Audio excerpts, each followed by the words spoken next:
What is up, guys? Today's video, I am going to talk about how I am going to shop the major sales that are about to happen in the holiday season. This could apply to any major sale. They all happen. Veterans Day, Columbus Day, any day or big holiday. There are usually these huge sales. And I'm going to kind of walk through how I think about these. I got 6 things here on the back of a UPS drop-off form. Really like writing on these for some reason. So I'm going to walk you through the 6 things. Make sure to stay for the last one because that is always my favorite one. It's kind of like my go-to strategy. So yeah, if you're new to the channel, my name is Muscarello, Side Hustle Experiment on all socials. I've done over 1.7 million selling on Amazon. My goal is to help you guys make money selling on Amazon. If you want to make extra money, please subscribe. With that being said, let's hop into it. Number 1, when there is a big sale, I do not get caught up in the fear of missing out, FOMO. Oh man, everyone's sourcing this sale. I'm gonna be missing out. Oh my god, like I can't, I gotta sort, no, I don't get caught up in all of that. I literally look at the sale based on what I know about, reselling, selling on Amazon now. I have a pretty good eye and feeling for whether or not the sale makes sense for my business. There'll be some sales where everyone's just kind of talking about it on social media, how much they're spending that day, and it's really easy to get caught up and be like, maybe I'm missing something. Everyone's doing this or everyone's doing that. I don't get caught up in it. And it's taken a while to get that. For me, sometimes I think, maybe I should get back into apparel. Everyone's talking about all these deals. No, for me, that's just not where I want to go with this.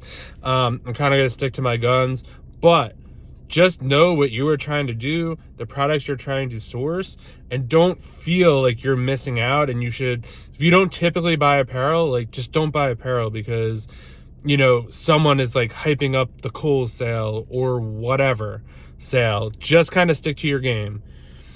Number 2, whenever doing a sale, avoid the front page stuff. This is stuff that everyone's going to see. Front page could also mean stuff in the emails that are being sent out.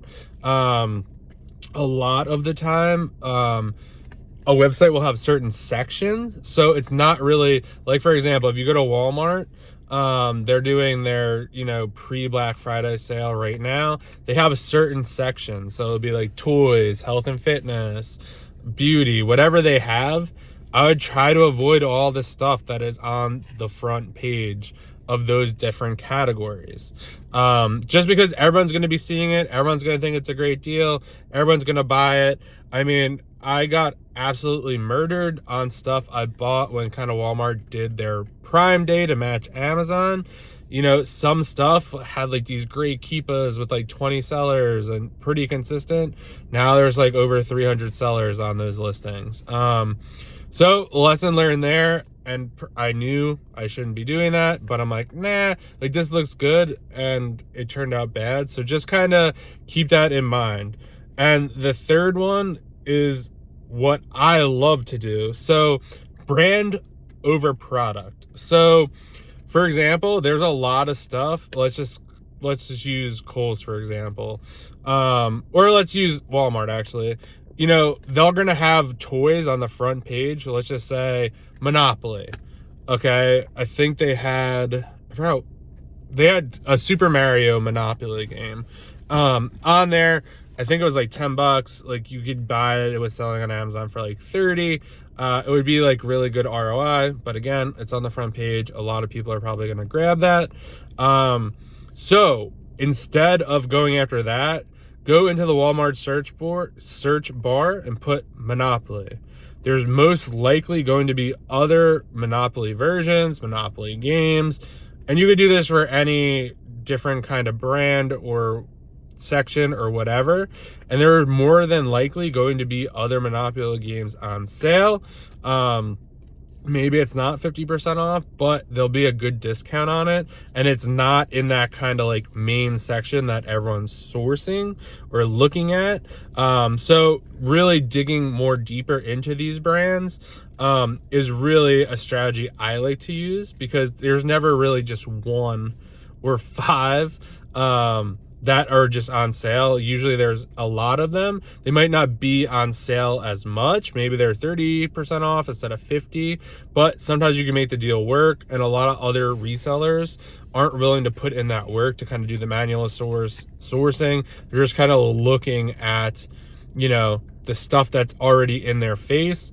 So that's something to brand over product.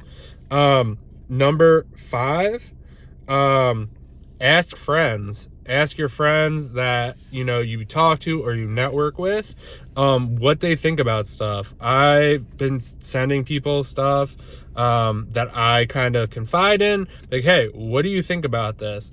Hey, do you think this is going to tank in price? Hey, have you bought this before? And just being able to kind of get that group think or someone else's perspective really opens your eyes. You know, sometimes I'd send something out and be like, hey, what do you think about this? They're just like, yeah, it looks pretty good. I mean, if you hold it, it will probably be good. And that's kind of like, sometimes it's like, okay, like that's some feedback. Or a great question I like to ask, like, how much of this are you buying? Because that kind of gives me a good idea of like how they feel about it, right? If you're like, oh, like, yeah, I would buy it, and they're like, yeah, I'd buy 2, you're like, huh, okay, like, obviously you're not that into it. Or if they're like, I'd buy like max 20, it's like, okay, like, it just kind of gets a gauge. And especially if you talk to the person often, and you just kind of know how they source and kind of, you know, how they run their business, it just gives you a lot more perspective. So I just love asking friends that I have for kind of just advice. I mean, I never look at it like, oh, I'm like giving away an ASIN. If they want to, you know, give their advice, they should be able to buy it as well if they like it. So I never really think of it that way. I think of it as like, hey, like, it's a chance to like give them something good if they think it's good, and a good way to just kind of like connect and bond. Number, I'm going to say 6.5, because I just thought of something, and then we'll go with my favorite technique. So 6.5 is, or 6, and then we'll do 6.5. So number 6 is, I do not like to buy things to hold. So there is a lot of stuff that I came across in the Walmart sale that was going on, where I was just like, oh man, like maybe like it's kind of profitable now, but like if it hits $100 in December, it will make it all worthwhile. Like, it's not profitable now, but you know, and I don't like to buy stuff like that. It is Q4. I realize some of the stuff like you have to buy and hold. A lot of the stuff I'm buying right now is already profitable, whether or not it goes up in price. I mean, I am hopeful that it will go up in price, but I've made those bets in the future. And yes, I call them bets because it is not a sure thing. Keepa is just an estimate. And again, this is what I'm doing. You could do whatever you want. I'm just kind of giving you kind of my insight after doing like my last year Q4. So yeah, that's kind of what I'm doing. I'm not buying something that's like, if it sells for the current price, you're losing $10 in hopes to make $20 in December if everything goes right. I'm just not buying that stuff. I'm buying stuff that's profitable now. And then hopefully I can get a bump in December. And if I don't, I'm comfortable, you know, either breaking even on it or just making a couple dollars. So that's kind of how I'm doing that. And the last one is shop the sales before they happen. A lot of this stuff is advertised. You go to blackfriday.com. They kind of have, or just type Black Friday sales. It should pop up. I'm pretty sure it's blackfriday.com. They're going to run down all of the sales that are going on, when they start, what they'll have on sale. And kind of like going back to number 3, like look at the brands that they're having on sale, and just kind of assume that there will be deals on those brands. So what I like to do is, let's just say, I don't know, Walmart's having they're doing 50% off Legos. So what I would do, I'd go to Walmart, pretend all the Legos were 50% off, make a list, and then as soon as the sale happens, whenever it starts, I'd be like, all right, here's my list. Let's see, is this stuff in stock? Is it still available? Do I still like to keep it? Depending on how like far out you search, a lot can change. Like if you're doing it like 2 or 3 weeks out. But if you're doing it kind of, you source like yesterday and the sales today, you should be okay. But you have this whole list of products you could buy right away while other people are still trying to figure out what to buy. Another great way to do this is go through what you bought last year, see if that stuff's still in stock. Does the Keepa still look good? That's a great way to do it. I've been going through a lot of the stuff I bought last year at this time, seeing if that's still profitable.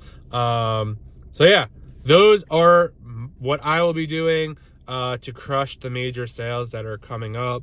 It's really a great time of the year. I love big sales. Plan to spend a ton of money the next couple weeks. And yeah, I hope you found this helpful. Please like the video, subscribe to the channel, and let me know your plan down below. I'd love to hear what you're up to, and I'll see you in the next one.